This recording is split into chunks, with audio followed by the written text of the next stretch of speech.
Saan naman yung kasama mo? Morning! Nasaan na kayo? Saan na kayo mga iba? Dalawa lang yun dito ah. Ayun yung iba. Lumalabas sila pag tinatawag. Saan na yung iba? Himing!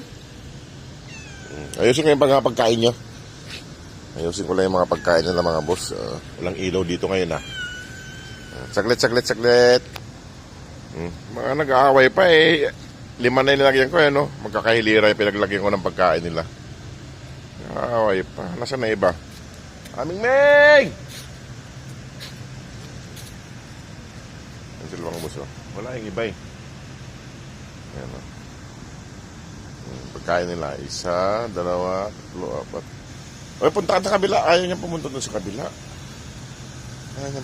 kabila. Mayroon namang kainan doon sa kabila. 5 piraso yung kainan dyan. Ayan o. Hindi pa dumarating yung iba.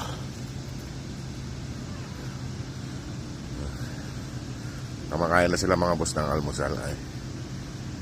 Hindi ako nakapagluto. Bumili ako ng fried rice at saka manok na prenito. Ayan din ulam nila. Parehas kami ng ulam. Manok at saka fried rice. Ayan, balik na ako sa trabaho. Iwan ko na sila dito mga boss. Ay, wala pa yung iba. Darating doon mamaya yung mga yun. Ayan. Kasi mga boss, maraming salamat. God bless po. Okay pa kumain itong isa.